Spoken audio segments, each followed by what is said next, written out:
உங்கள் வாழ்க்கையிலும் உங்கள் குடும்பத்திலும் நீங்கள் வெற்றி பெறணும், பிசாசுடைய காரியங்களை மேற்கொள்ளணும்னா ஜபம் அவசியம், உபவாசம் அவசியம்.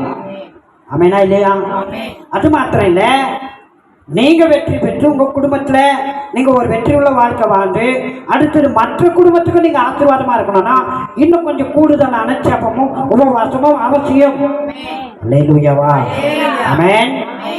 ஒரு தகப்பன் ஒரு பிள்ளைய சீச்சர்கள்கிட்ட கொண்டு வரார். அந்த வாலிபமான பிள்ளை பிசாசினால பாதிக்கப்பட்டிருக்கலாம். ஏசப்பாவுடைய சீச்சர்கள் இடத்துல கொண்டு வராங்க. ஏசப்பாவுடைய சீச்சர்கள் அந்த பிசாசை துரத்த முடியல. பாருங்க, பிசாசை துரத்தணும்னா இந்த மனித பலத்துக்கு ஒரு மேலான ஒரு பலன் தேவை.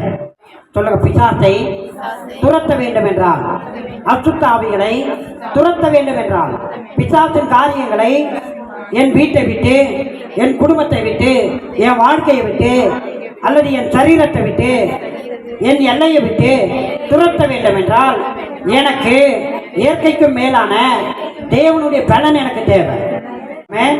பாருங்க, இந்த பிசாசை இவர்களால் துரத்த முடியாமல் போய்விட்டது.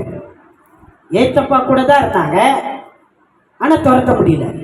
டீச்சர்களாக கேட்குறாங்க, ஆண்டவரே இவ்வகையான பிசாசை ஏன் எங்களால் துரத்த முடியல, ஏன் துரத்தக்கூடாமல் போய்விட்டது அப்படின்னு கேட்கும்போது ஆண்டவர் சொல்றாரு, இவ்வகையான பிசாசு ஜபத்தினாலும் உபவாசத்தினாலுமே அன்றி மற்ற எவ்விதத்தினாலும் புறப்பட்டு போகாது என்றார். அல்லேலூயா.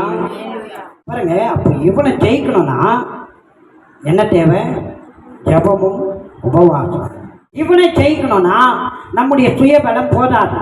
சொல்லுங்க, பிசாசை ஜெயிக்கணும்னா சுயபலம் போதாது.